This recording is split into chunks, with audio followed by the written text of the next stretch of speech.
What is up, YouTube? Welcome back to another video. In this video, I'm going to be giving you guys a tour of the $500 a month Airbnb I'm staying at here in Bangkok, Thailand. So, let's go. Let's do it. All right, guys, the building I'm staying at is called Chapter 1 Eco. And here's my room right here. It is a small studio type apartment. I don't know the exact size. I can get that for you guys if you want. Let's go ahead and take a look inside. So clearly this unit is pretty new because it still has the plastic wrap on the door. I don't know why they just didn't take this off, but let's go inside. So when we first come inside, we are greeted with the kitchen, which is not really a kitchen because there's not even like a stovetop. All we have a small little sink, a couple of dishes, some cabinet space right here, a little bit of countertop. So if you needed to prepare something, you could always go to like one of those supermarkets and buy one of those portable skillets if you wanted to. But we have a microwave. Not even much use for that, honestly, either, because unless you're making something like noodles, you don't need the microwave. There are plenty of street vendors right outside the apartment that you can go to get some fresh food for about 50 baht, which is about $1.30. So there's no point microwaving food. Next, we have the fridge, which is empty because I don't really keep anything in here. I don't grocery shop. And the freezer is empty as well. Next, we have this small table, enough for two people to sit at and enjoy a nice meal. Part of the things they do that's kind of customary in Thailand and Asian countries is taking your shoes off when you come in. So shoes are right here by the door. This is where I try to get some work done sometimes. Then we're in like the living space. Like I said, this is a studio, so it ain't that big, but small little couch. This is probably like a 50 or 55 inch TV.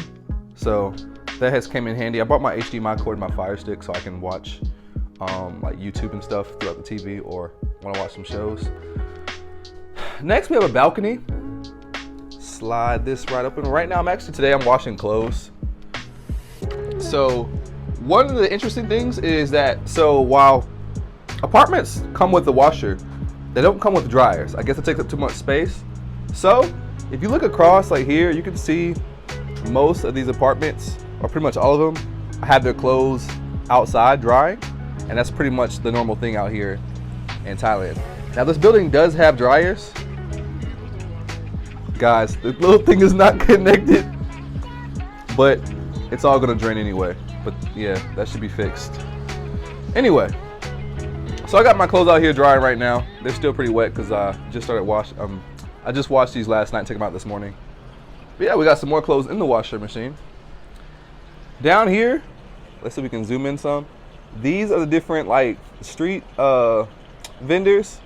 And there's a couple more that way over there. I don't know if I can, that way. We got a Starbucks right at the bottom of the building. That's a Starbucks right there. But yeah, so typically there's like a fried chicken cart right here, and he has some really good fried chicken. There's another guy who has a barbecue cart. There's a guy who sells fresh fruit. So we got all that here, and it's very delicious and cheap.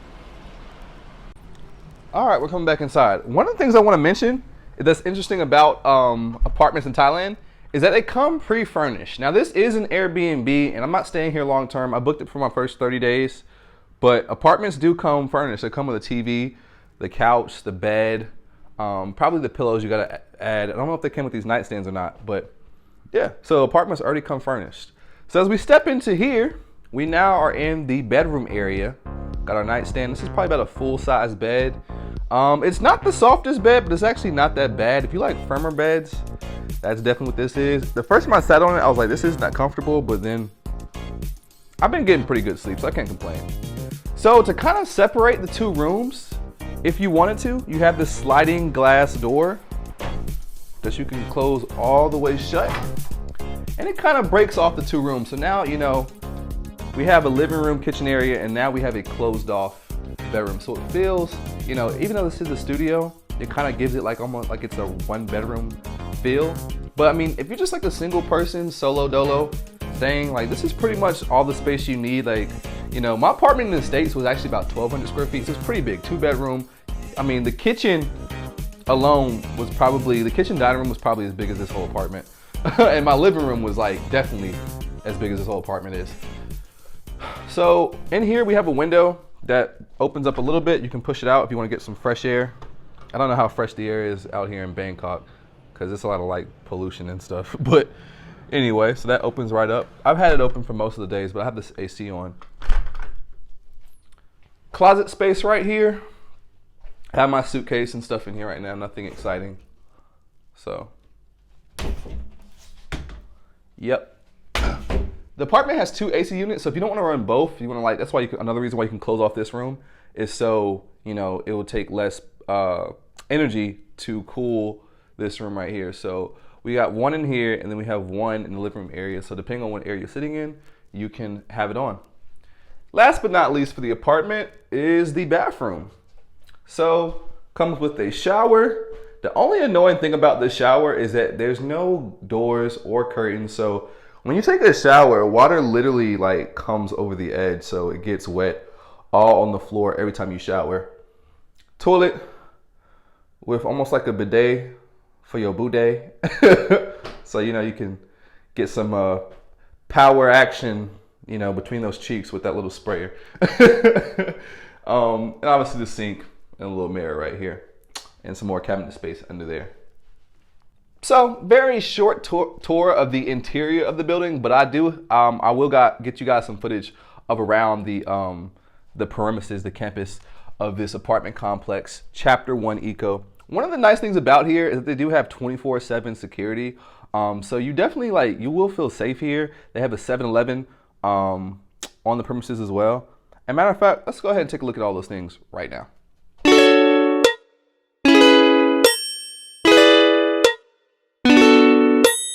All right, guys, so here I am sitting in the lobby of this Chapter 1 Eco building.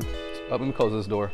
So one of the things I want to point out here is that along with having 24-hour actual security here, they do not play about security in this place. I mean, so to get in, you need Face ID right here, which only the residents are Face ID. So I can't even get in back into this building, but you also need a key card to get out. So you have to scan your face to get in, scan a key card to get out, plus there's security around this building. So talk about secure, which one of the reasons why I honestly regret booking this place is because they had all these amenities listed, which are here, like a pool, a gym, a co-working space. But the downside about all those things is that they require face access to get in, and only residents have Face ID. So I can't even get to the pool or gym whenever I want. I would literally have to ask security to get inside because my face won't scan. But that is my fault for not researching enough, I guess. I don't know. I think the ad is a little bit misleading because they don't tell you that you need those things to get in. And I don't understand why it wouldn't just be like the key card access for everything, because that to me would make more sense to be able to get in. But the key card and the Face ID, and I do think that for people who are booking the place for an Airbnb, want to use the pool and the gym and stuff like that. And so for it not to really be accessible, I think is misleading. And I feel like they should change their listing. They'll probably won't be getting 5 stars at all from me. I'm not really happy about that. But let me finish showing you guys the rest of the building. All right, so when we come out, I don't know what all these bikes are about, but they got these bikes. I think there's 4 different buildings here at Chapter 1 Eco. So here we have this little, I don't even know what a bike club is. So bike club, home theater area over there, if you guys can see that. And then up these steps is where the pool and the gym and the co-working space is all in that area right there. There's 5 different buildings here. I really don't know what these bikes are about, but you can see, guys can see the facilities are up that way. So yeah, you got some sitting area outside if you want to just sit there. I wonder if the bike's like free use. Interesting. Maybe that's what the bike club is about.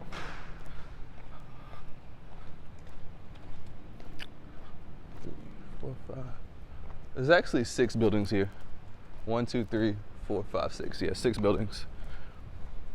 And the other cool part about here, I like how they have, you know, trees and nice plants growing in between the buildings. That's one thing that's common here in Thailand, is that even though, you know, you're in the city and whatnot, they grow plants everywhere. There'll be trees on top of buildings, and that's very common. Okay, and here's the 7-Eleven, guys. So this is 24-hour 7-Eleven here at this building. So anytime, you know, you need to get some water, some snacks, some, you know, beer, whatever, you can come right down here to 7-Eleven and get it. It's always open. They have, you know, and also they have like your toiletry type items and stuff like that. They keep the place very clean, so you guys can see these workers out here right now sweeping the perimeters. I mean, even sweeping up the leaves off of that fell from the trees. This place also has a parking garage, and so I'm sure you guys have seen right now, like there goes security. They're here 24/7 on the premises.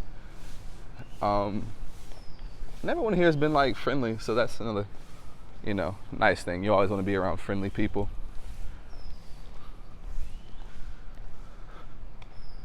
And then, so yeah, parking garage. I haven't even been this far. Don't know what this is. Oh, they have a little like vending machine right there. That's pretty much it. It just is gonna end. This is the last building when you come this far. All right, guys, so day 4. Finally getting to check out the top part of the facility, because it's actually exclusive access to guests. I mean, not guests, but the owners here. So that's a bit of a disappointing part when it comes to this Airbnb, is that like, this is the part, you know, this is part like one of the main reasons why I booked it, but I actually can't even use it without having like either security possibly let me in, or walking in after a guest who already lives here. So we're gonna see the pool though. Wow, beautiful pool. It's on top of the parking garage. That's pretty dope.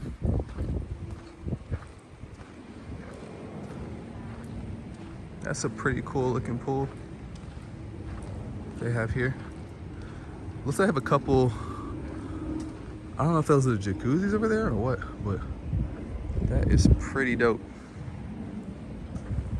All right, guys, so now that you have gotten a tour of the place, let's talk about why I regret booking this place. Probably thinking to yourself, you regret booking it? Yes, I do.